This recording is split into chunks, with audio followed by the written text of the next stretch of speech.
Nos ponemos de pie, por favor. ¿Todavía no? ¿Todavía no? Recording in progress. Muy bien. En nombre de Dios y de la Patria, iniciamos la sesión de la Comisión de Salud del Senado de hoy, lunes 1 de septiembre. Partimos. Señor secretario, le solicito que dé lectura a la cuenta, por favor. Gracias, señor presidente. Se han recibido los siguientes oficios, 4 de la señora ministra de Salud. Con el primero, remite información sobre implementación y aplicación de la atención integral, entre otros aspectos relacionados con la Ley 21.545, Ley TEA. Otros que remite información sobre monitoreo que realiza la División de Gestión de Redes Asistenciales respecto al uso, robo o sustracción de opioides. Otro en que remite información sobre la dictación de actos administrativos que incluyen procedimientos disciplinarios. Por último, uno que envía antecedentes sobre el estado de pagos de remuneraciones, cotizaciones previsionales y finiquitos adeudados a guardias de seguridad en hospitales de Copiapó y Vallenar.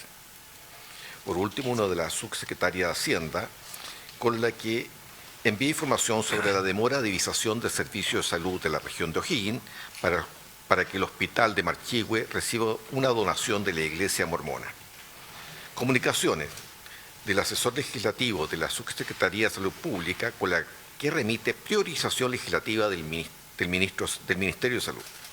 Del senador Juan Luis Castro, con la que reitera solicitud del senador Tomás de Rementería para que esta comisión reciba en audiencia a la Unión Comunal de Consejos Locales de Salud de Valparaíso.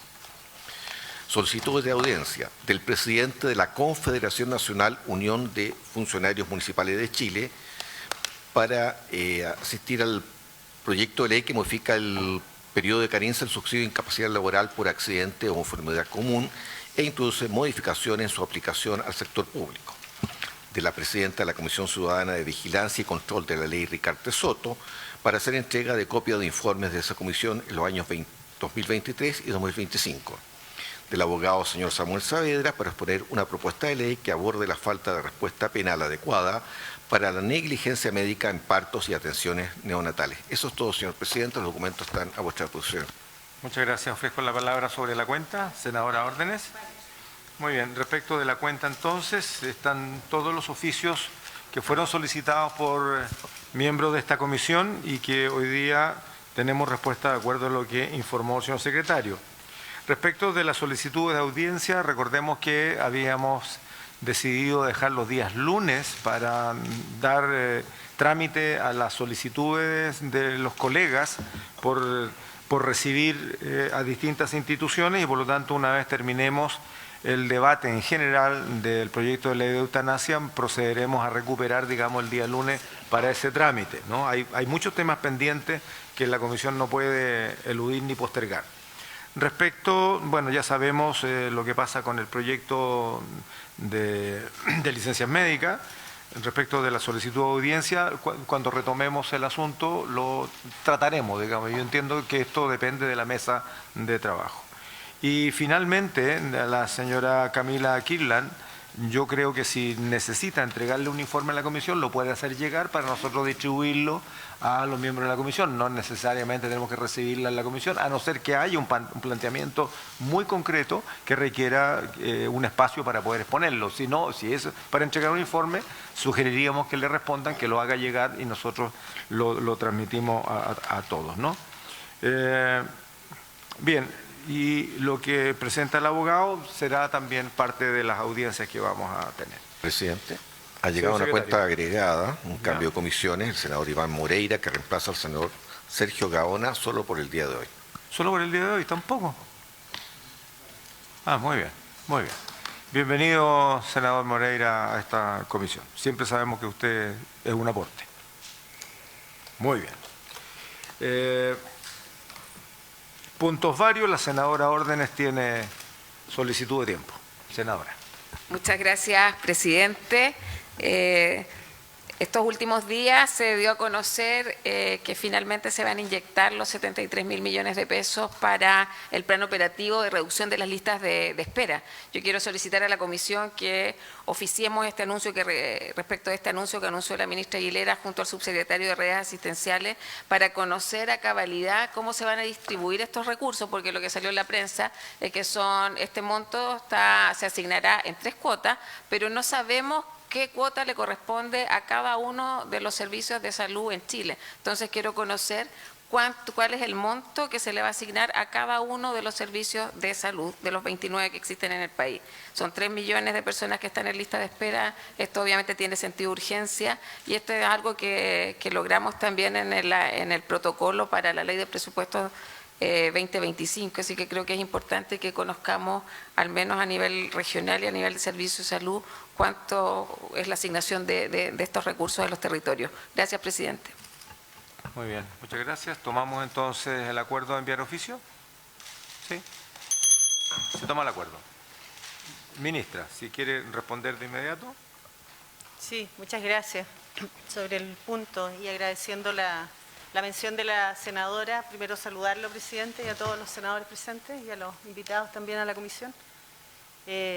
La mención de que efectivamente la semana pasada, desde el 15 de agosto, de hecho, se hizo la transferencia de recursos hacia los servicios de salud, de los recursos extraordinarios de lista de espera aprobados en el Congreso con ocasión de la ley de presupuesto y que iban a ser liberados una vez que se aprobara la ley de licencias médicas grandes emisores y se cumplieran algunos aspectos que habían establecido en la misma glosa de compromiso, y esto afortunadamente ya llegó a su fin todo ese procesamiento de manera a tener estos 73.000 millones. Recordar que se van a ejecutar en estos meses, ahora que estamos prácticamente cerrando la campaña de invierno y que los servicios de salud también se pueden abocar a estas acciones fuera de horario en el sistema público y que están destinados tanto a cirugías electivas, que son las que constituyen la lista de espera, como a las consultas de especialidad. Recordar que en realidad el número de personas esperando son 2,5 millones de personas, no 3 millones de personas. Con estos 73.000 millones se espera tener alrededor de 300.000 atenciones entre cirugías y consultas de especialidad de 360.000. Habíamos dado una cifra de 180.000 que corresponde a la primera cuota que se entregó, y que esto es parte de un paquete que tiene otros componentes. Yo expliqué, hoy día tuvimos un punto de prensa con el presidente a raíz de que se cumplen los 3 años de copago cero y mencionamos que efectivamente este enfoque se agrega a lo que se está ejecutando en el sector privado con la ley SAP que ustedes aprobaron y aprobamos en conjunto a principios de este año, que son 28.000 millones que se van a ejecutar a través del sistema privado para las cirugías de reemplazo de cadera y rodilla. Eso ya está funcionando desde el mes de agosto en FONASA en la modalidad institucional. Falta todavía que parta la modalidad libre elección, pero también es una buena noticia, son cirugías de alto costo y que se van a resolver en el sector privado, y esto se agrega a los recursos que ya tenía FONASA en el presupuesto de 21.000 millones para lista de espera en compra de servicios al privado, más los 46.000 millones que ustedes aprueban año a año en el programa de resolutividad de atención primaria para que menos personas entren a la lista de espera. Y aprovechar de mencionar que efectivamente hoy día se cumplen 3 años de la ley de copago cero. Este copago cero ha beneficiado a sobre 5 millones de personas, casi 6 millones de personas, que eran las que no tenían atención gratuita como, digamos, público que es potencial beneficiario. De ellos, 1.900.000 han tenido atenciones con copago cero y ha significado un ahorro de 370.000 millones para esas familias. 370.000 millones de pesos en estos 3 años de ahorro para esas 3 familias. Muchas gracias. Gracias, ministra. Ofrezco la palabra sobre varios. Muy bien, vamos a dar inicio entonces a la tabla del día de hoy para seguir tratando el proyecto de ley que establece el derecho a optar voluntariamente para recibir asistencia médica con el objeto de acelerar la muerte en caso de enfermedad terminal e incurable, de acuerdo a los boletines 7.736, 9.644, 11.577 y 11.745. Yo quisiera, dado que tenemos el quórum suficiente, yo un poco volver a fijar el timing de lo que hemos comprometido. Recordemos que estamos en general Recordemos que para poder resolver en tiempo acotado, por la urgencia que el gobierno le ha puesto al proyecto, decidimos 2 invitados por cada senadora o senador. Y en ese contexto, luego que el primer invitado no pudo estar, por una razón plausible, se decidió volverlo a invitar, pero acto seguido se tomó la decisión de que la persona que no pudiera asistir pierde el cupo, digamos, por así decirlo, o más bien sigue la lista. Y esos ajustes se van haciendo hasta completar los 10 invitados, hayan podido venir o no hayan podido venir. ¿Ah? Dicho esto, me corrige o me confirma nuestra subsecretaria, doña Eva, que tiene buena memoria, habíamos invitado en la primera reunión al profesor Kotov, que se excusó por motivos personales, atendibles, en la sesión pasada, y estuvo don Alejandro Miranda, decano de la Facultad de Derecho de la Universidad de los Andes, invitado por el senador Gaona. El profesor Kotov, invitado por el senador Castro. Como había sido previo al acuerdo, se volvió a invitar al profesor Kotov y está hoy día con nosotros. Luego, hoy día se excusó el doctor en Filosofía de la Universidad Complutense de Madrid, el señor Felipe Widow, pero acabamos de saber que llegó. Entonces, porque había dado una fecha que ya se desajustaba del timing, pero si está aquí, hacemos el espacio, ya está. O si no pudiésemos, por el espacio que hay, porque hoy día es una sesión más acotada, si usted tiene a bien, lo podríamos convidar mañana, o alguno de los expositores, porque quiero preguntárselos, porque ya dado que usted estaba excusado, hicimos el ajuste, la sesión de ahora dura 1 hora. No, o sea,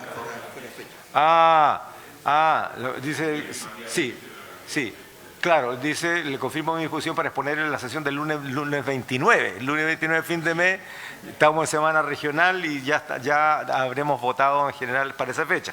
Dado que vino, yo le voy a preguntar a los 3 invitados, si es que no alcanzáramos a la sesión de hoy día, que es más breve que la de mañana, ¿alguno de ustedes pudiera estar mañana en Valparaíso o no? ¿O les complica?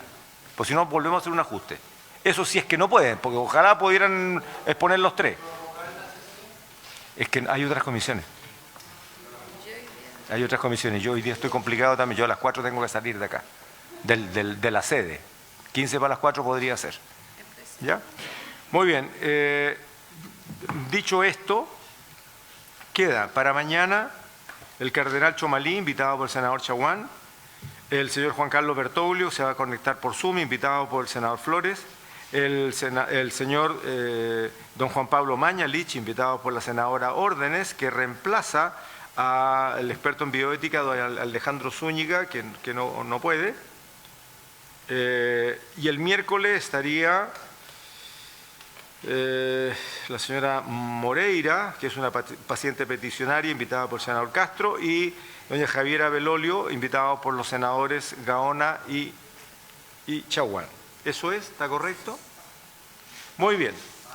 Sin más, saludando a la señora ministra, a la señora subsecretaria, se ha excusado la ministra secretaria general de la Presidencia, está con un topón en este momento, venía, pero debió ir a otra parte. No se ha excusado el subsecretario de Redes, ni tampoco nuestro querido amigo Vlado Mirochev, que había confirmado, y ahí estaba. Muy bien, estimados expositores, les ofrecemos 10 minutos para la exposición, para dejar unos minutos para preguntas y respuestas, ¿no? Hechos por los miembros de la comisión. En el orden que tenemos de la tabla, expondrá primero el profesor experto en bioética de la Universidad de Chile, don Miguel Kotov, invitado por el senador Castro, luego el doctor en filosofía de la Universidad Complutense de Madrid, don Felipe Widow, que resuelto el impasse, y luego el padre de Valentina Maureira, paciente que solicitó eutanasia, don Freddy Maureira, aquí presente. Muy bien, iniciamos. Le ofrezco la palabra al doctor Kotov. Muchas gracias y buenas tardes a todos.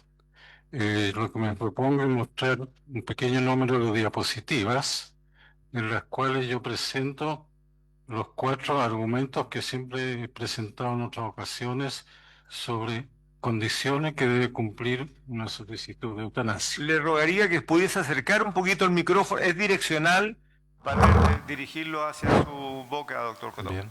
Ahora sí, para efecto de grabación y registro. Está bien. Esto significa que en estos 4 puntos que voy a presentar están incluidos, incorporados, las opiniones que quiero dar o incluso las críticas que quiero dar al proyecto, tanto original como al ahora propuesto como nuevo. Los 4 puntos, muy rápidamente, son la importancia de hablar de una pérdida severa de autovalencia, que puede ser por enfermedad, pero puede ser por discapacidad, y está definida como la necesidad de cuidados por terceros. Si alguien no puede sobrevivir sin los cuidados terceros, está en una condición de severa autovalencia herida. Segundo punto es hablar de sufrimiento intolerable, también llamado de otras maneras, que es aquel que no ha sido mitigado por medidas de cuidados paliativos aceptables para el paciente, no absolutamente presentes o no, sino que aquellos que el paciente está dispuesto a recibir o se niega a ello. Tercera está la voluntad expresa y reiterada, que todos estamos de acuerdo que tiene que ser, pero hay algunos detalles que quiero poner y por eso reiterada está en rojo. Y cuarto es el punto con el que me ha ido muy mal en general, pero insisto en él y quiero tratar de fundamentar su importancia, que es la necesidad física de que haya asistencia por otro. O sea, si alguien se puede suicidar, no debiera pedir eutanasia. Lo voy a justificar. La siguiente, por favor. Entonces, empezando con el primer punto, la palabra terminal no es mala, es pésima.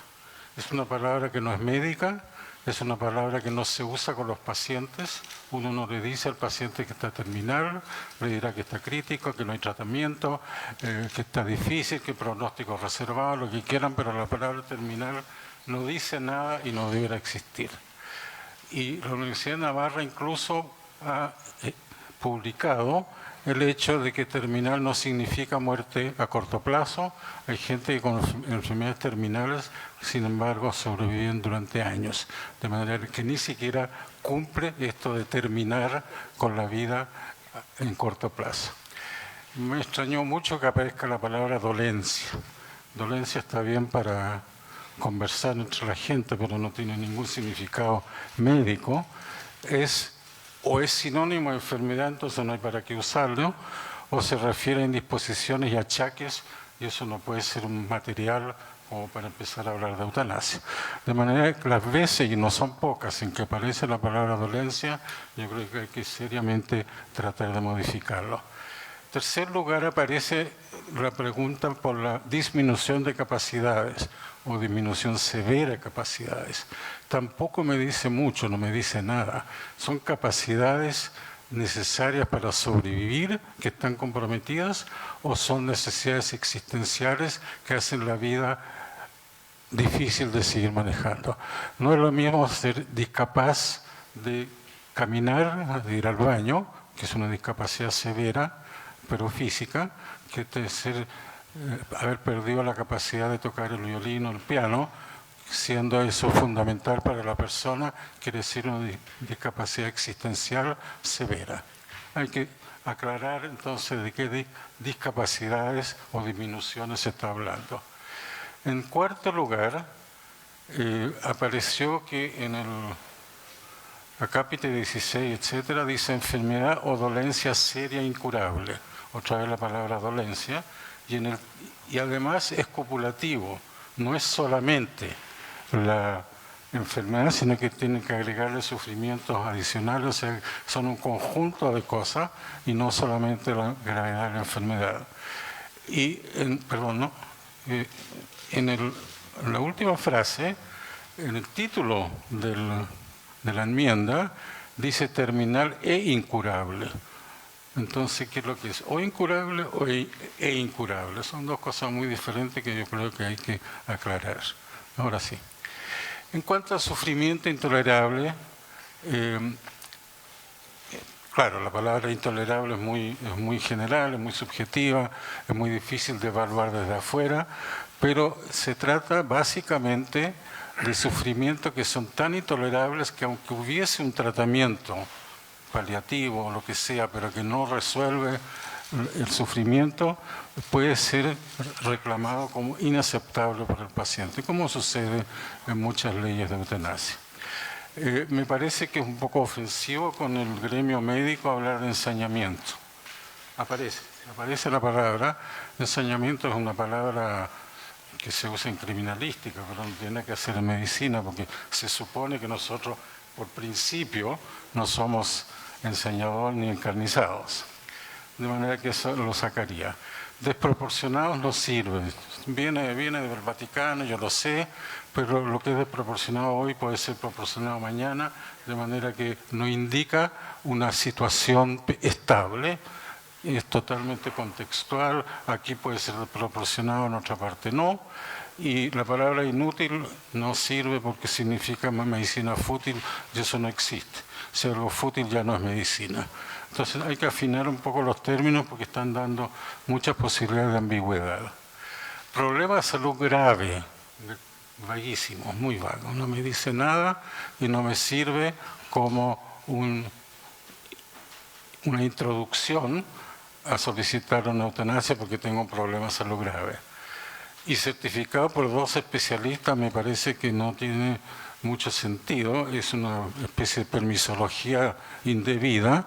Basta que haya determinación objetiva de la gravedad de la enfermedad, con laboratorio, radiología, etcétera, etcétera, de manera que no es tan difícil demostrar objetivamente si hay o no hay gravedad extrema de la enfermedad. Los cuidados paliativos se meten muy raramente en este lugar. En una parte dice que procedieren. No me dice, ¿acaso significa que son obligatorios antes de solicitar una eutanasia o son una opción que se puede tomar o no tomar? Y si la medicina paliativa realmente es una especialidad, cosa que pongo muy en duda, yo creo que todo médico tiene que tener la capacidad de paliar los sufrimientos de sus pacientes, cualquiera que sea su especialidad.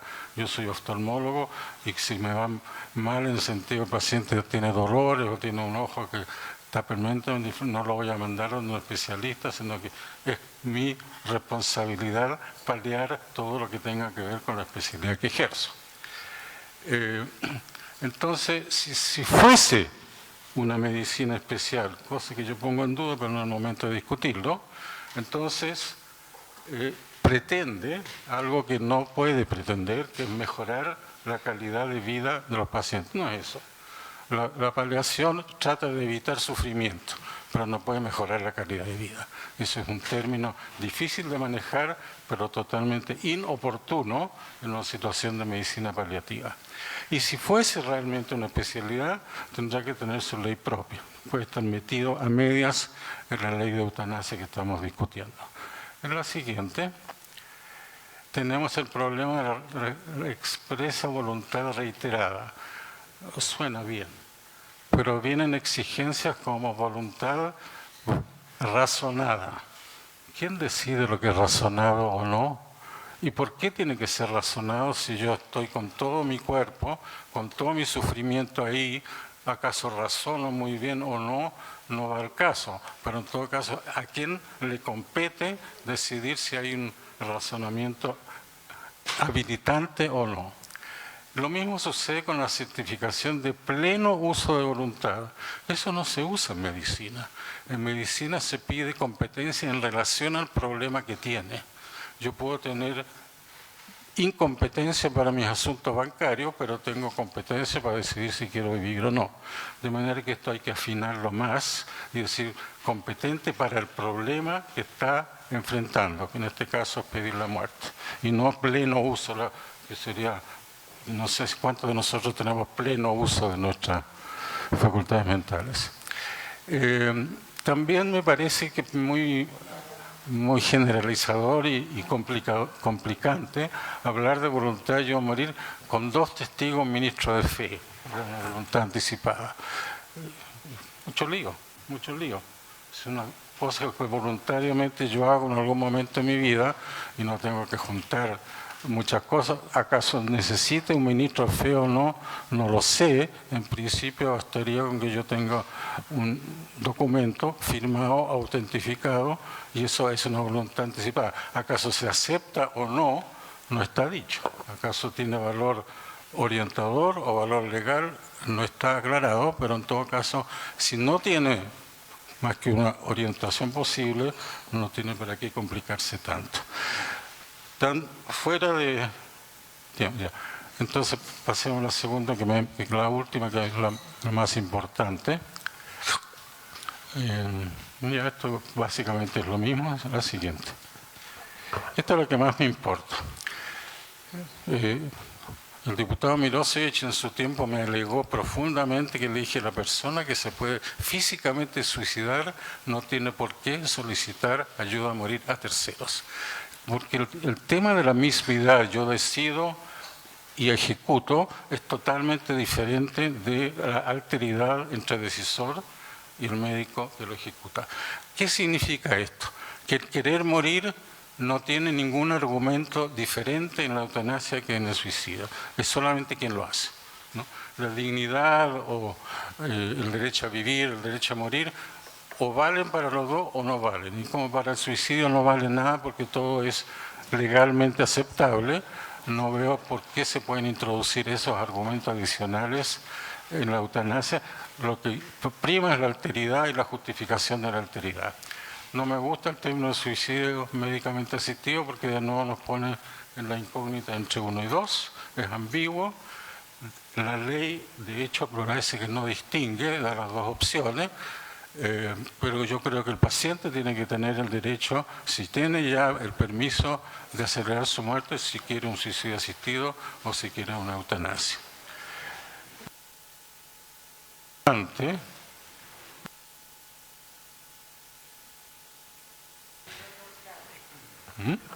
¿La última? No, esto. La digo nomás. La eutanasia es solo para solicitantes físicamente impedidos de suicidarse. Eso tiene que estar ahí. Si no lo hacen, van a tener el mismo problema que Canadá. Basta llegar, pedirlo y se lo dan. Y los médicos, el problema que tienen, les toca hacer 5, 6, 8 suicidios al día, porque es tan fácil pedirlo. Entonces, y hay gente que no tiene impedimento físico para hacerlo. De manera que para evitar todos estos puntos que podemos discutir después, yo creo que sí es muy estricto. Si usted se puede suicidar físicamente, no me venga con temores, no me venga con no sé técnicamente, arrégleselas, pero no puede, gracias, no puede imputarle a un tercero que va a tener problemas serios de hacerlo porque no tengo ganas de hacerlo yo mismo. Entonces, este punto que ha sido muy discutido, yo insisto en que este debiera de alguna manera ser aceptado. Dejo ahí nomás, gracias.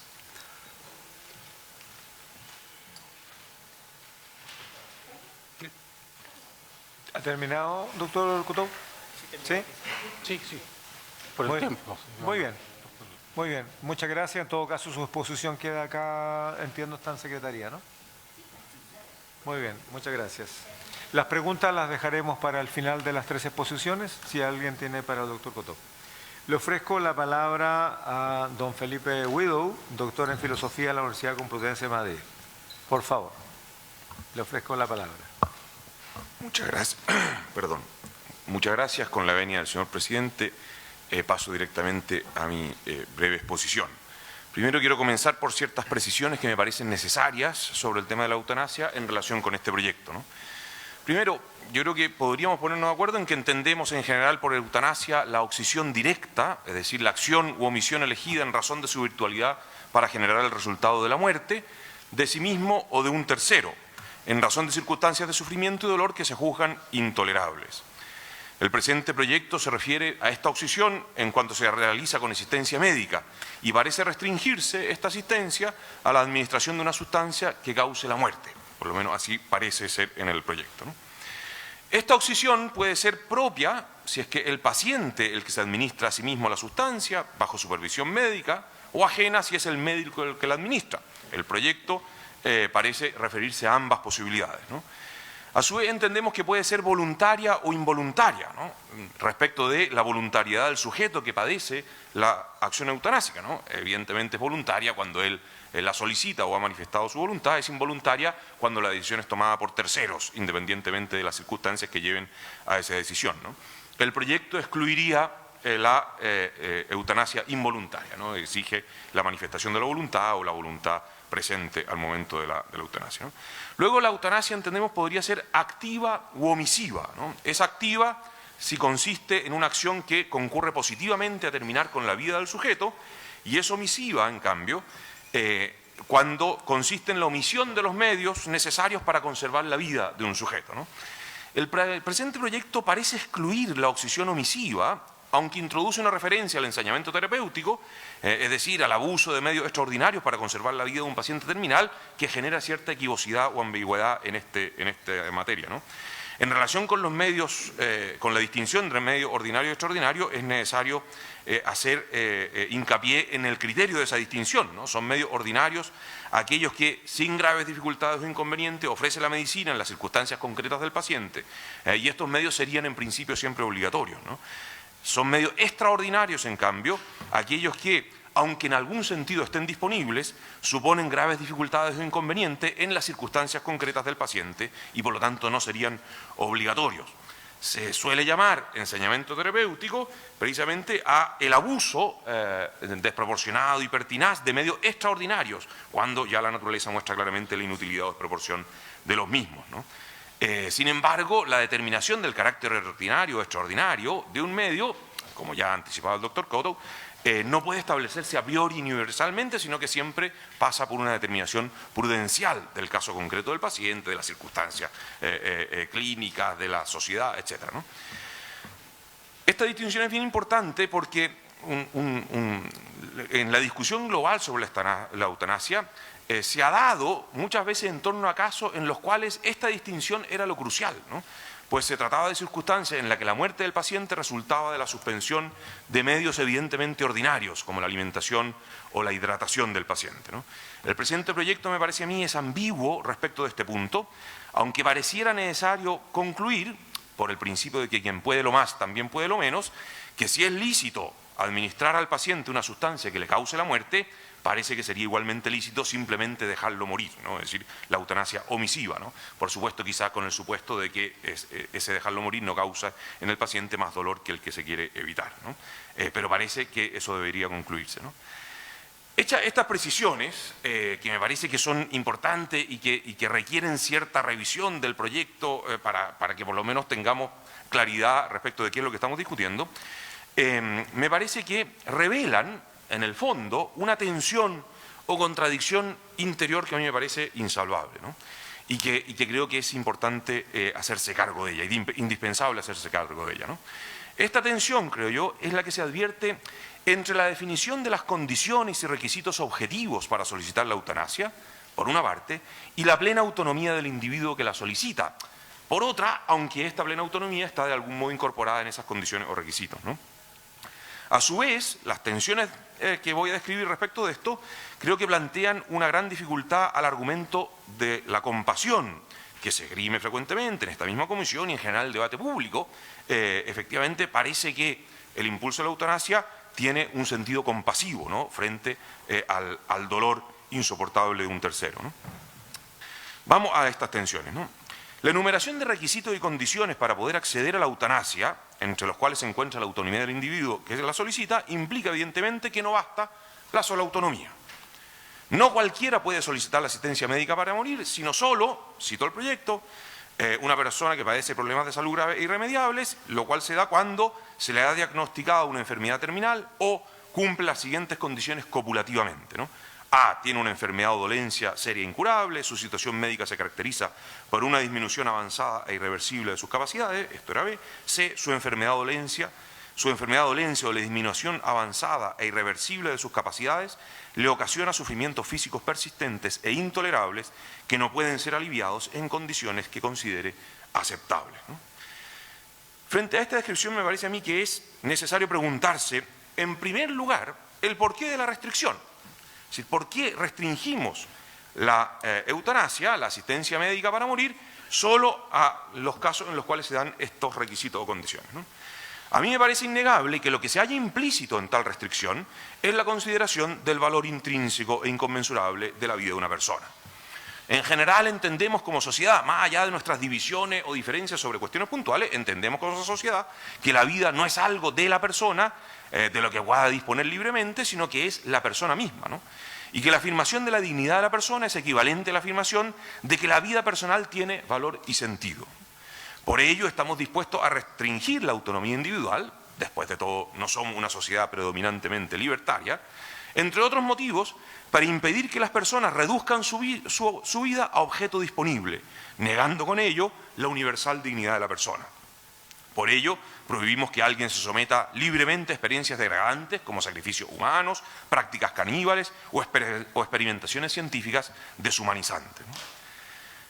Pero si este es el motivo de la restricción, entonces es necesario hacerse una segunda pregunta. ¿Cuáles son las razones por las que quitamos la restricción en las hipótesis de hecho en las que se autorizaría la eutanasia? La respuesta parece sencilla. Se trata de una situación en la que el sujeto padece sufrimientos físicos persistentes e intolerables. La justificación de levantar la restricción, en consecuencia, se asocia a la compasión. Sin embargo, esta justificación, me parece, esconde una tensión hacia la contradicción, ¿no? Si la conducta compasiva frente al sufrimiento persistente e intolerable es la de quitar la vida y con ello el dolor, estamos negando el fundamento de que haya restricciones en esta materia a la autonomía individual. Es que en efecto lo que estaríamos afirmando es que no toda vida tiene sentido y valor intrínseco, sino solo aquella que está libre de un cierto dolor con el que consideramos intolerable. No se trata de dudar de la intención compasiva de quienes promueven la eutanasia, sino de advertir de una dificultad que me parece importante. Cuando a alguien que padece graves dolores le ofrecemos como alternativa la muerte, lo que estamos haciendo es confirmar lo que quizá él percibe, pero que nosotros sabemos o deberíamos saber que es un error, que su vida ya no tiene sentido, que no vale la pena ser vivida, que no tiene valor intrínseco ni para él ni para los demás. El dolor, evidentemente, es una realidad terrible y no podemos juzgar a los que se ven enfrentados a él en los modos dramáticos en que aparecen a propósito de esta discusión. Pero como sociedad deberíamos fortalecer la idea de que esa vida tiene sentido más allá de su utilidad y que ni el mayor de los dolores pueda arrebatarle su valor intrínseco. Esto fue lo que observó precisamente Viktor Frankl en su experiencia en Auschwitz. Ni la peor de las deshumanizaciones podía quitarle sentido a una vida humana. Al contrario, ese mismo dolor es el que permite muchas veces que se exprese de un modo incomparable el valor de la vida personal. Precisamente porque ya no hay utilidad que confunda, así es que el don, el cuidado, la amorosa atención al que sufre, la paciencia de éste, la amistad desinteresada que une a los que están en medio del dolor, revelan que aquí hay algo más. Es que hay mucho más. Hay una vida personal, que es el mayor bien que podemos encontrar, llena de dignidad y sentido aún en las más terribles circunstancias. ¿Es que no eran dignas acaso ni tenían sentido o valor las vidas de aquellos prisioneros? Por supuesto no hay comparación aquí, ¿no? Estoy señalando simplemente la necesidad de que tenemos que ponernos en la situación de que nos los liberaron, ¿no? ¿Habría tenido sentido frente a esas vidas despojadas de sentido por el dolor de la acción terriblemente inhumana de quienes los sometieron a esa condición? ¿Habría tenido sentido ofrecerles como fin del dolor la posibilidad de la muerte? ¿O más bien eso habría confirmado que esas vidas podían ser despojadas de sentido, ¿no? Decirle a alguien que es mejor la muerte antes que soportar su dolor es confirmar precisamente, me parece a mí, que es posible que una vida en alguna circunstancia carezca de sentido. Lo que como sociedad deberíamos hacer, lo que creo que hace en la medida en que es posible, porque siempre en concreto todo esto es muy traumático y difícil, ¿no? Pero lo que intenta hacer una familia en otras circunstancias, por ejemplo, con un hijo deprimido, que no ve el sentido de su vida, es precisamente intentar mostrarle el sentido de su vida, acompañarlo, fortalecer la noción de que esa vida tiene sentido, no obstante las circunstancias difíciles por las que atraviesa. Nada más. Muchas gracias. Muchas gracias a usted, doctor Guido. Le ofrezco, por último, la palabra a don Freddy Maureira, en representación de, así lo planteó, de su hija Valentina Maureira. También nos acompaña la diputada Musante, que ha planteado asistir, también acompañando la exposición del señor Maureira. Entiendo que hay un breve video que ya se probó y es posible presentarlo en la comisión. Hemos autorizado que eso ocurra. Adelante, don Freddy. Muchas gracias, presidente, y a todos los senadores y ministras. Bueno, es un orgullo escuchar acá a profesionales, doctores, pero orgullo sentir a un papá que tuvo que despedir a 2 hijos y a 2 nietos. Es muy doloroso. Entonces, escucho sus palabras, pero hay que estar en estos zapatos, lo que me tocó vivir en este país. Valentina era una niña muy despierta. Se lo juro, si estaría aquí, estaría como diputado o senadora, porque era muy inteligente. El senador Chaguán la conoció, la fue a visitar varias veces. Pero en sí, lo que quiero decir, el Estado para mis hijos me falló. Tanto la presidenta Bachelet, tanto como el presidente Piñera, tanto como el presidente Lagos. Cuando Valentina quería vivir el año 2013, hicimos un video impacto que a todos los más de 80 artistas, los más famosos, Coco Leguirán, Los Prisioneros, los mejores, nadie le escuchó. Pero sí el 2015, cuando subió el video Quiero Morir, ahí ocurrieron todos, iglesias, de todo. Este senador fue a visitarla también. Y doloroso, que cuando ella pidió morir, ya era demasiado tarde. Demasiado. Me duele también ver que el país Israel está en guerra, porque en ese tiempo más de 10 países la dieron a Valentina para llevársela. Y lo más doloroso fue cuando había la solución, cuando preguntó a la Valentina qué es lo que había que hacer, era sacar una parte del pulmón de mi señora y mío. Y Valentina ama tanto a su madre que dijo, no papá, no quiero ni un bisturí que toque a mi mamá por culpa mía. Y ahí me vine abajo yo. Entonces ella ya había visto partir a su mejor amigo, Huguito, que Valentina le dio a San Paoli de regalo, porque Valentina era muy conocida tanto con el San Paoli, Bielsa, bueno, los artistas, los famosos, la prensa se portaron bien con mis hijos. El Estado me falló a mis hijos, la prensa, los medios, los artistas. Valentina pudo vivir más que su hermano, Michael se fue a los 6 años, murió en el Calvo Maquena en mis brazos. Y cuando llegó el momento de Valentina, no había que echarse para atrás porque la decisión estaba tomada. Pero sí llegaron muchos países para pedirla, pero ella, por la condición de no dañar a su madre, no permitió nada. Y ella se empezó a sacar todos los tratamientos, entonces fue una persona consciente de lo que venía. Yo lo veníamos hablando hace varios tiempos, yo con la Valentina nos levantábamos a las 4:30 de la mañana, de Milipilla a viajar a Santiago para ser atendido de los primeros, porque ellos se contagian. Y después ya el 2012, 2013 me di cuenta que Valentina caminaba lenta. Me empecé a preocupar. Y Val decía, usted fue Huguito, ya me tocará a mí, ya dijo. Entonces, es doloroso. Todos estamos preparados para despedir a los papás, a los abuelos, a los tíos. Pero a los hijos es doloroso. Yo lo que hago a nivel nacional, ayudo más, hace 10 años que mi hija partió. He ayudado a más de 700 familias en bingo, en actividades que tengo que hacer. Porque Valentina me decía, ¿qué vaya a hacer papá cuando yo parta? Seguir ayudando a la gente. Yo lo más que le decía a mi hija, prepara a tu mamá. Mi señora, que operaba, o sea, Karime, que es mi hija mayor, decía, papá, a mi mamá se le paró el reloj con Michael, de 6 años, y después se le paró totalmente con Valentina. Entonces yo seguí en esta actividad ayudando, y eso me mantiene vivo. Yo no soy político, no soy ningún partido, soy un activista social, que quiero que mi salud cambie en este país. Entonces, hay plata innecesaria que se gastan como... Estuve en la Constituyente aquí, dando mi testimonio. Vine como 15 veces, a las 2 sesiones de los 2 periodos. ¿Se perdieron cuántos millones? En esta primaria que se hicieron se gastaron 27.000 millones. yo necesito 2.000 millones para hacer una casa acogida en el hospital de Melipilla, porque yo viví durante 20 años durmiendo en los pasillos y en el suelo, y la gente del norte a sur sigue pasando. Vayan al hospital público. Eso lo veía mi hija, veía cómo sufría la gente que viajaban, tomaban agua, se alimentaban, y sigue pasando. Entonces pongámoslo en las pilas ustedes que son los legisladores. Valentina vio 5 tareas. Una de las tareas más grandes es hacer casas de acogida. En todos los hospitales públicos se empiezan a construir. Hacer corrida por donación de órganos. Que usted, senador, hizo una resolución el año 2015 con el diputado Juan Coloma, donde fue aprobada unánimemente. ¿Por qué no lo hacen como ley?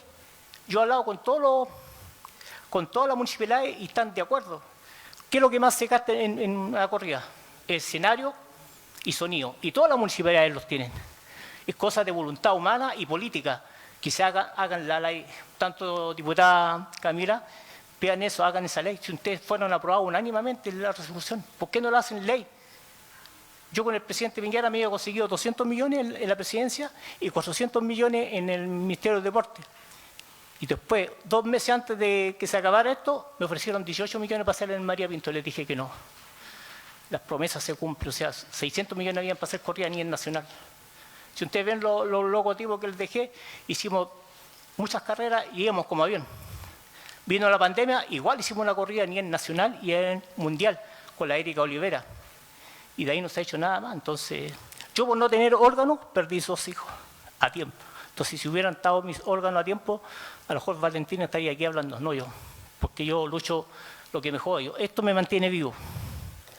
Así que, ser más consciente.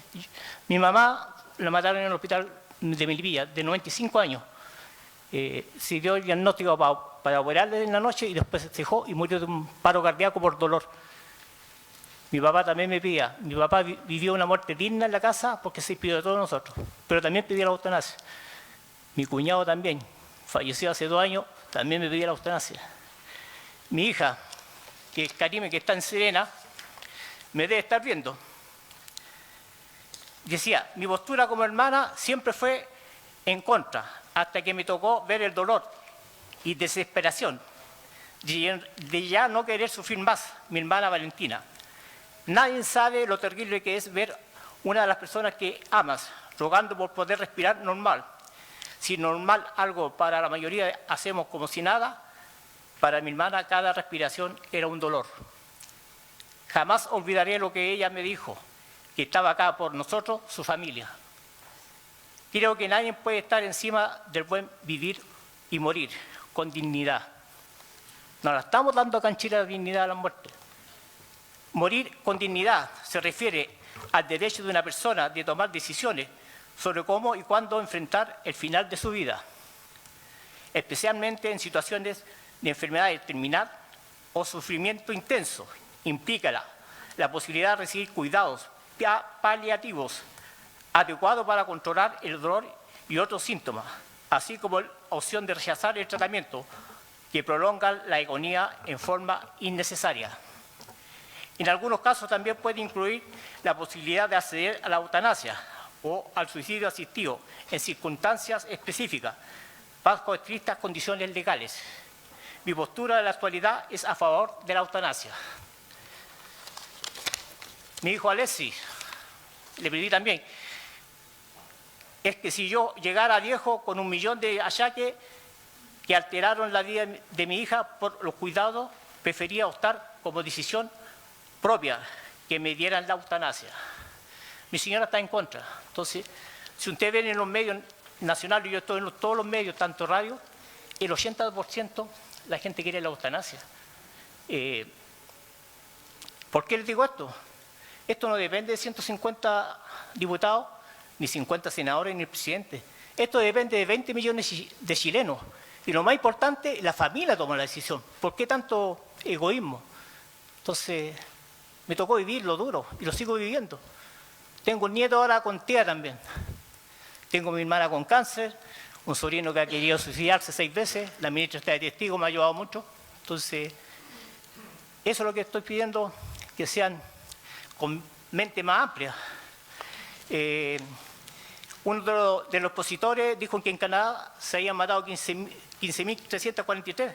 Esto en Asia. Dije, estoy hablando de nuestro planeta, me asusté. No, estamos en el mundo. Veamos la realidad, ampliemos la mente. Porque la gente lo pide. Yo voy al hospital y veo mucha gente sufrir y piden esto. ¿Por qué tanto egoísmo en ese aspecto? Y eso quería enfrentar y darle las gracias. Quería mostrar el video que tengo, por favor.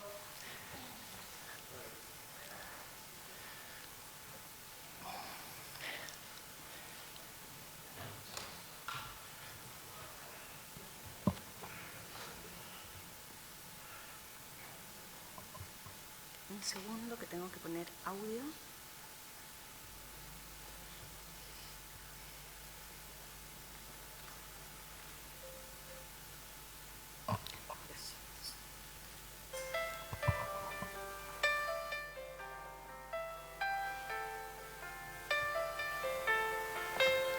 La voz que habla es mi hija, para que escuchen.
Presidente, bueno, Vale era una persona muy digna, mandó a buscar a la presidenta Bachelet para despedirse ese día, 12 horas antes, y también pidió lavarse el pelo, porque le dijo, me decía ella, ¿qué les dejo de regalo? Entonces, presidente, quiero que abra esto, por favor, si lo puede pasar al presidente.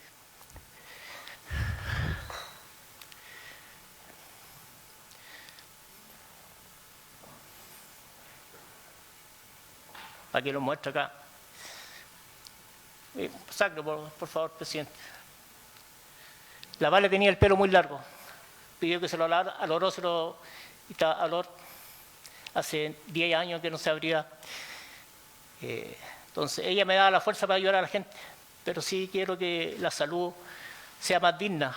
¿Qué hacemos los papás cuando nace un hijo?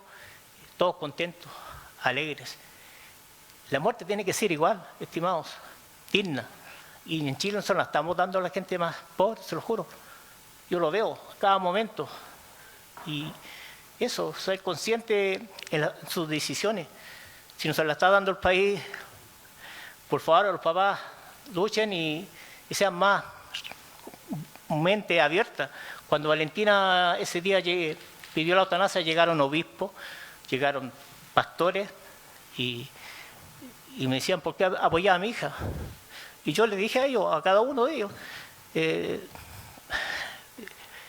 ustedes han cometido errores a nivel mundial por la violación de niños. Los pastores, 40 millones, no es digno. Entonces yo les dije, yo voy a apoyar a mis hijas porque mientras ustedes no pidan perdón de eso, hablemos después. Y se fueron caballerosos. No le falta el respeto a nadie, sino que lo digo con dignidad.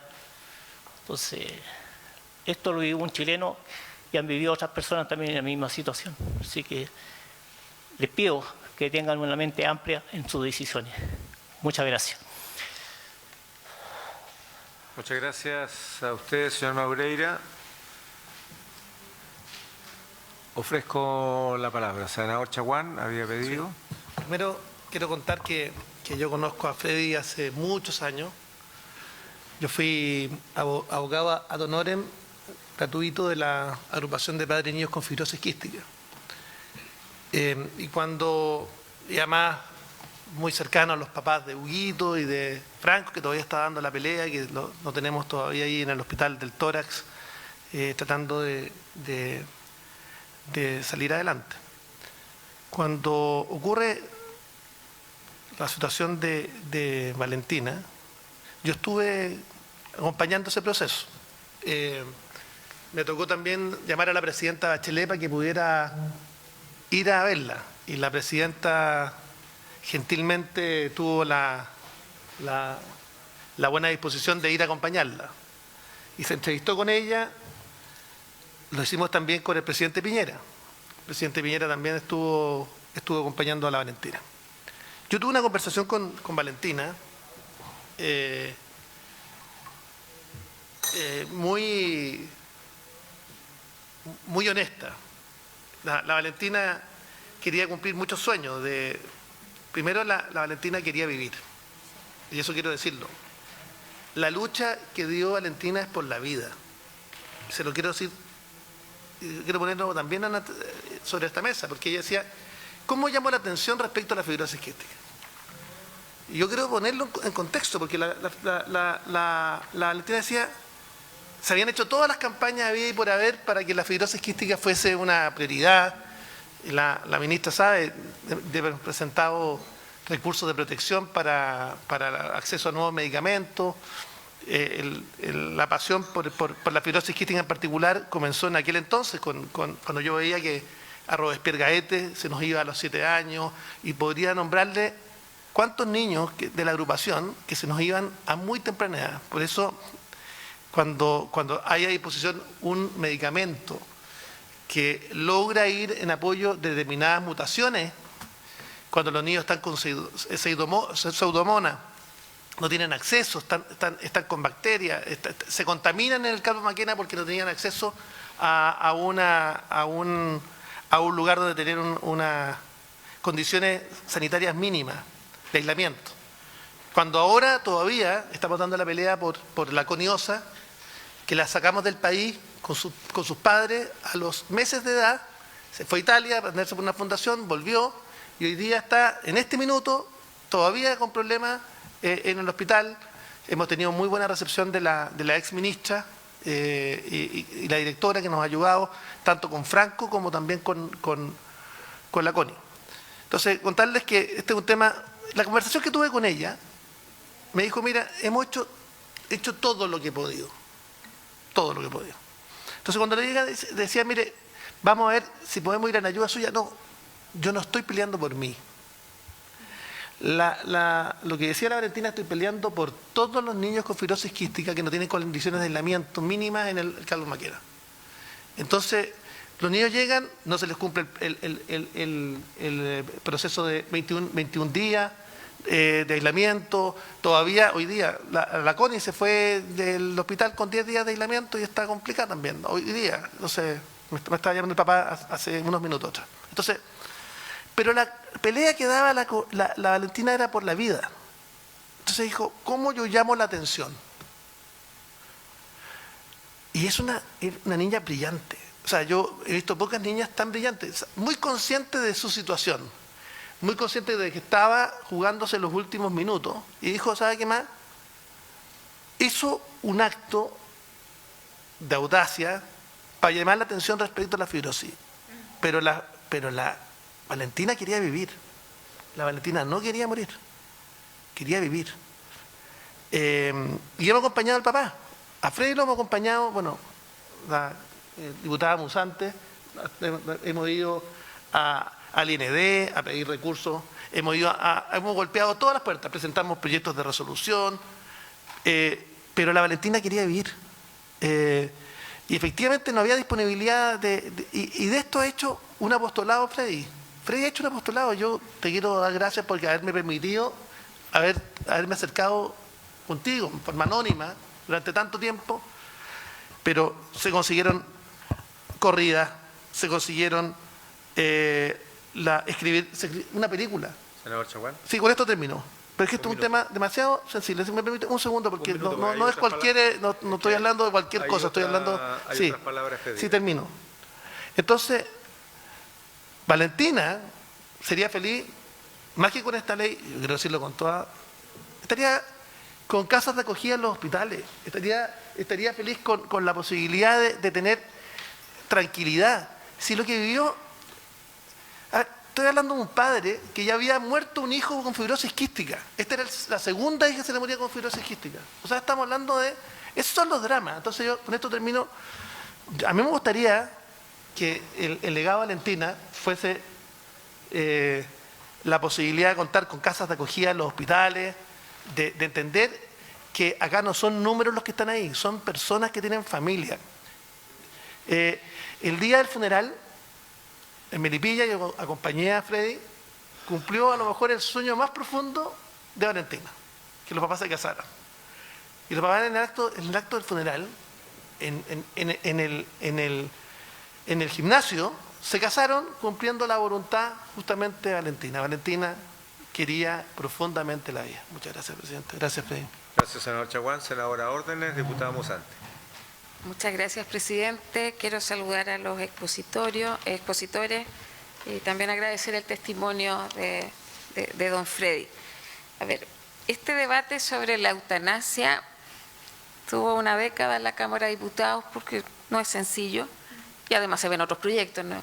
Y acá 4 años, pero en realidad lo estamos viendo, yo diría que activamente durante este periodo. Esto, a mi juicio, no es sencillo porque, claro, se habla del ciclo vital. Yo creo que todos los seres humanos tenemos la certeza de que vamos a morir, no sabemos las condiciones, y hay algo con eso también, ¿no?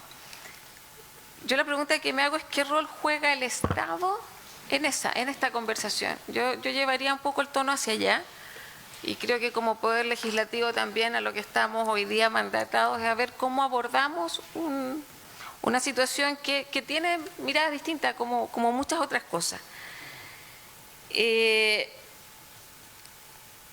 Yo estoy convencida que los seres humanos, o lo que también nos distingue en ese sentido, yo creo en la capacidad de decidir de cada persona. Y obviamente cuando abordemos este tema, el doctor Kotov, yo creo que hacía ahí, yo lo coloco en la línea quizás de cuando ya entremos a la discusión en particular. O sea, esto no es a todo evento, yo creo que es lo primero que hay que decir, por eso se habla de requisitos, pero las condiciones en que se va a dar, obviamente que tienen yo estoy convencida que tienen que tener un marco que dé garantía, pero cuando también ese marco de garantías que no atente contra la libertad de decidir, que yo creo que nos define mucho como persona. Entonces, ahí yo también creo que hay observaciones que hacía el doctor que me parece que son bien procedentes. O sea, el tema de las dolencias, yo creo que vamos a tener que revisar efectivamente si lo mantenemos o hablamos derechamente de enfermedad o no. Yo le quería preguntar igual, a mí no me quedó tan claro el tema de los cuidados paliativos que usted mencionaba, si ahí podía, o sea, referirse con mayor profundidad a qué se refería, porque decía si procedieran, que como que estaba más vago en este proyecto de ley. Y a lo que estamos llamados, presidente, efectivamente es a eso, porque en primer trámite lo que se estableció, por ejemplo, es un diagnóstico confirmado, entiendo yo, por 2 médicos especialistas, un informe de un médico psiquiatra. Entonces ahí de nuevo la decisión queda en otro. Yo eso es lo que un poco me da vuelta. Yo creo que esa decisión es de cada uno, porque si alguien está sufriendo, está con dolores, está en una situación terminal o enfermedad incurable, evidentemente no está en las condiciones que muchos de nosotros cotidianamente estamos.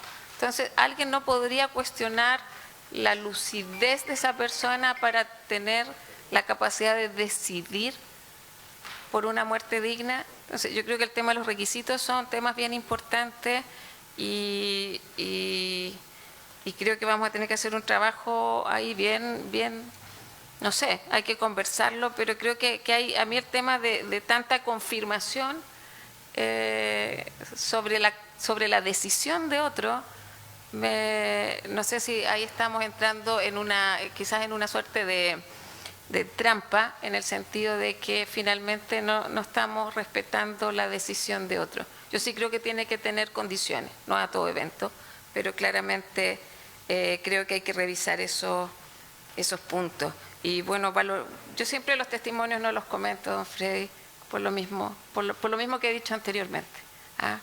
Y dado que este es un ámbito en el que tomamos decisiones y legislamos en función de un bien común, efectivamente solo agradecer sus palabras. Muchas gracias, presidente.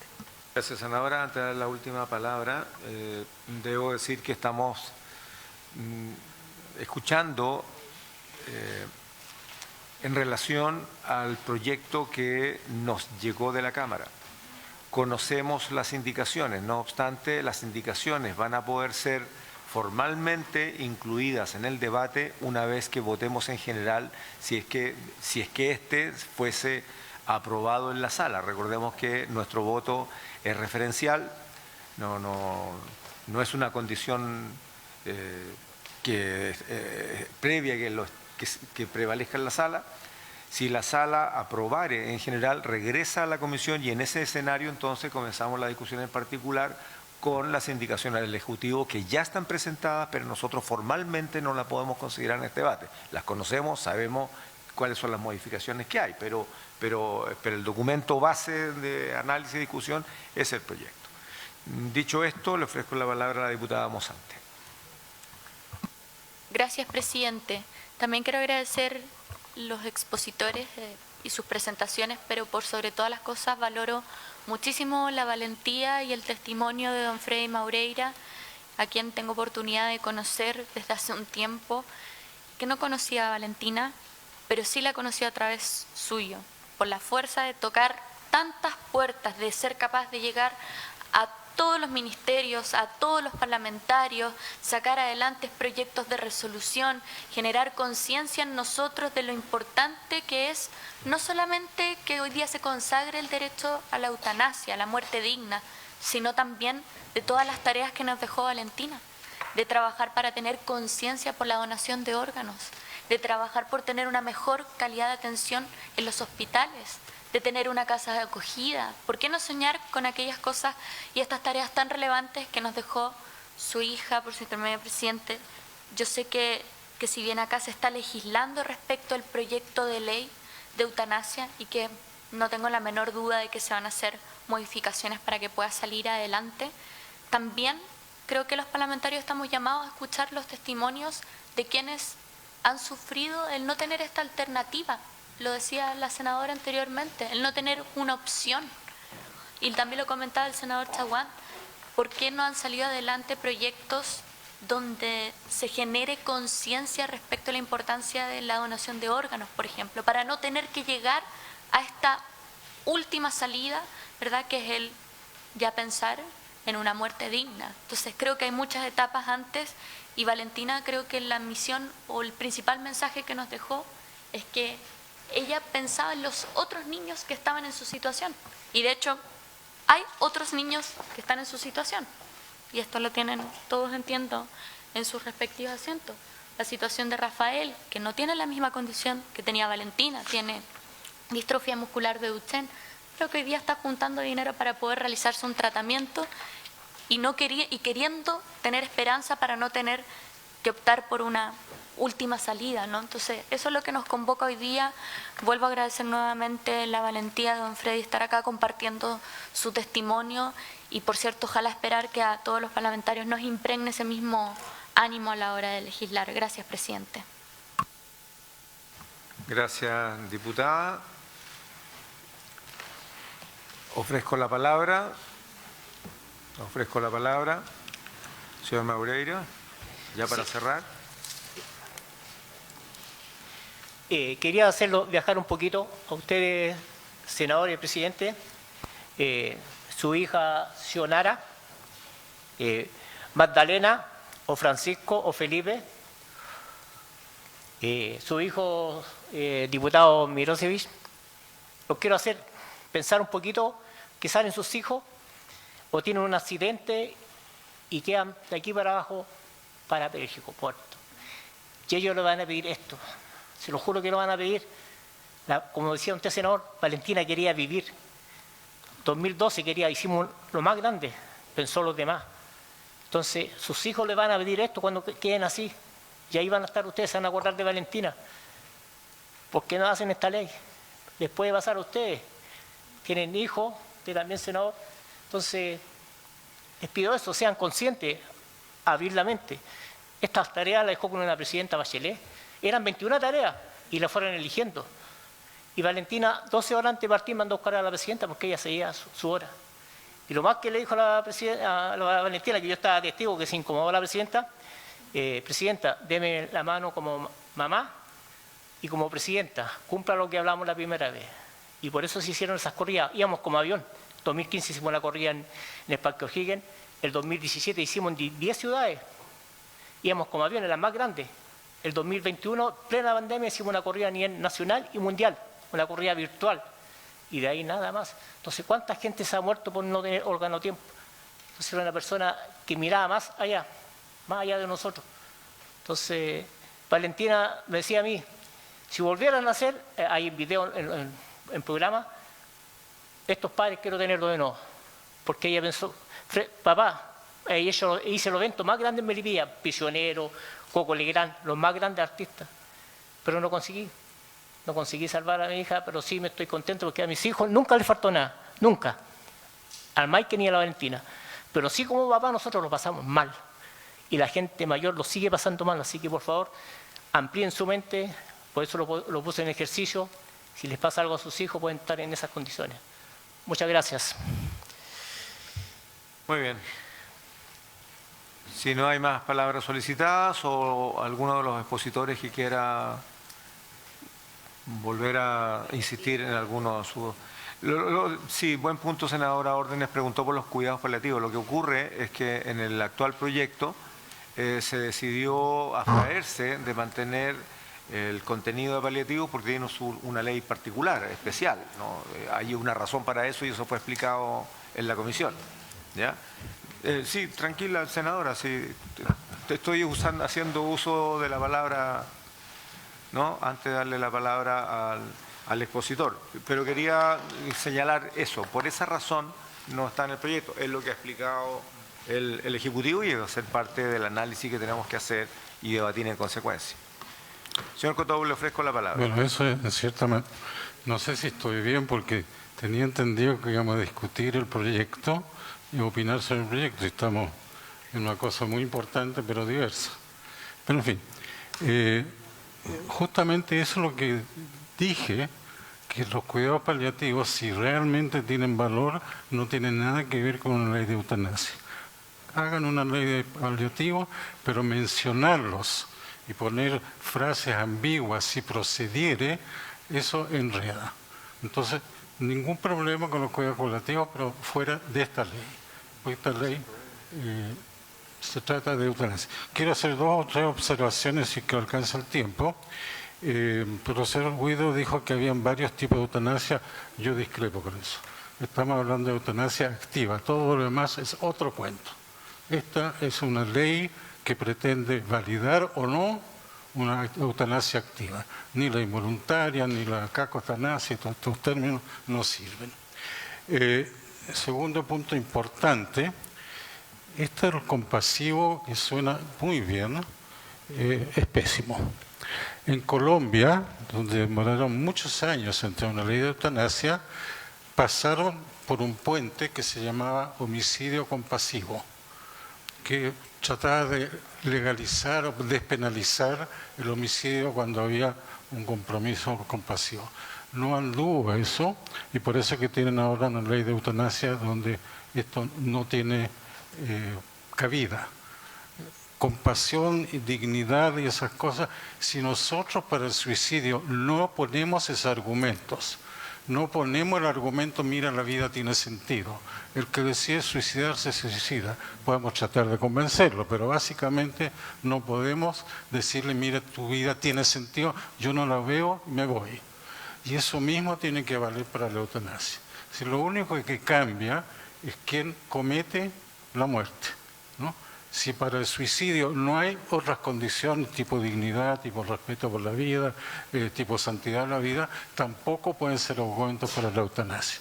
La eutanasia es lo único que tiene que velar, si se aprueba, es que el otro, el que tiene que practicarla, porque no la puede practicar la persona, que ese otro tenga muy claras las condiciones en las cuales no le queda otra que cumplir con lo que se da un derecho. Y ese también es un problema de este proyecto de ley. La objeción de conciencia aparece y desaparece, y después dicen el Ministerio va a tener un reglamento propio para eso. Si el Ministerio va a tener un reglamento propio, entonces no lo meten en este programa de eutanasia con vaguedades que no dejan claro dónde queda. En resumen, lo que me gustaría insistir, yo creo que hay un ambiente general, tanto dentro de los legisladores como en la calle, como dicen, de tener una eutanasia, de aprobar una eutanasia. El problema no es ese. El problema no es una medicina que haga evitable la eutanasia, ese es otro cuento. Por el momento la pregunta es si hay condiciones, que son las que estamos conversando, la eutanasia sería aprobada. Entonces el problema de la ley, a mi modo de ver, es otro. Ser extraordinariamente estricto con la nomenclatura. Porque cualquier ambigüedad, de las cuales mencioné algunas, van a dar motivo a un desastre muy parecido al que hemos tenido con la ley de aborto. La ley de aborto salió y ya están todos moviéndose o para ampliarla o para quitarla. Terrible sería que la eutanasia se aprobara, pero tuviera tantos resquicios porque no se usó la palabra precisa, no se usó un criterio específico al cual todos se pueden referir sin tener interpretaciones válidas que cambian las cosas. Yo creo que la insistencia es en eso, en el lenguaje y en la precisión de lo que se va a aprobar. Gracias. Muy bien. Una precisión reglamentaria. El senador Moreira planteó que la sesión durase hasta las 15:45 y entendimos que al no haber oposición eso automáticamente es así. Yo quiero también hacer un señalamiento a lo que ha dicho el señor Cotó. Todas las opiniones son atendibles, particularmente cuando se trata de proyectos que no son una herramienta técnica para resolver un problema puramente técnico. Cuando se trata de cuestiones que están en lo ético, en lo moral, en lo espiritual, en fin, cuando hay otros contextos bienvenidas todas las posturas y todas las opiniones. Claramente, todos nuestros invitados son para opinar respecto de un proyecto en específico, no necesariamente solamente para referirse a la técnica legislativa o al contenido de los artículos. También tiene que ver con la postura, y particularmente en este tipo de proyectos se permite, digamos, que las opiniones sean expresadas con absoluta libertad. Estoy absolutamente de acuerdo con el doctor Cotto que tiene que un proyecto de esta naturaleza y por las mismas razones ser exactos en el lenguaje y en el alcance de los conceptos que esas palabras permiten a la hora de, sea los tribunales o a la hora de tomar decisiones delicadas o de desencuentros, no pueden permitir justamente interpretaciones. El lenguaje es preciso en su alcance y en ese escenario yo creo que vamos a tener que hacer una revisión y le pediría al doctor Cotto que ya que siguió esa línea de análisis conceptual y de los alcances de cada uno de los términos, tanto desde el punto de vista ético, médico o legal, que nos hiciera llegar a las precisiones que usted estime conveniente, porque justamente no queremos que un proyecto de esta naturaleza permita más flexibilizaciones que las que el propio proyecto establece. Ofrezco la palabra, ministra, y cerramos. Sí, muchas gracias, presidente. Agradecer ¿Se puede a los... apagar el micrófono, por favor, señor Cotto? Muchas gracias. Agradecer a los invitados y también los testimonios que han traído. Solo enfatizar lo que usted ya mencionó, que las opiniones y las observaciones son sobre el proyecto original y todavía no podemos entrar a las indicaciones que hizo el Ejecutivo. Eso puede ser un tanto confuso, puesto que nosotros hicimos una serie de indicaciones que además fueron presentadas aquí en una sesión. Y por lo tanto, eso que ya hemos tenido sesiones previas en que han hablado sobre el proyecto original, produce una cierta confusión en los que están atendiendo esta sesión y insistir, por lo tanto, que aquí lo más relevante, desde mi punto de vista, por supuesto, es el hecho de que si se considera válida la idea de legislar. Y eso es lo que es el primer paso, puesto que posterior a aquello nosotros podremos hacer presentación de las indicaciones ya que se podrán ingresar para su discusión en particular y hacer todas estas precisiones, algunas de las cuales ya fueron superadas en el proyecto que nosotros, en las indicaciones que nosotros presentamos. Entonces, esto de estar como en dos momentos al mismo tiempo genera una confusión. Y agradezco la intervención de ambos invitados, por supuesto también la de don Freddy Maureira, y decir que nosotros como Ministerio de Salud, por cierto, que seguimos trabajando en generar las mejores condiciones de vida y de bienestar para todas las personas y sin embargo pensamos que es importante dar el debate respecto a lo que es un planteamiento que es transversal también, no es solo de un partido político que fue recogido, son proyectos de distintos sectores que se han levantado para discutir el tema de eutanasia. Muchas gracias. Muy bien. Mañana tendremos entonces a las 9:30 de la mañana al cardenal Chomalí, al doctor Juan Carlos Bertoglio y al abogado don Juan Pablo Mañalich. Por haberse cumplido el objeto de esta sesión, se levanta. Muchas gracias.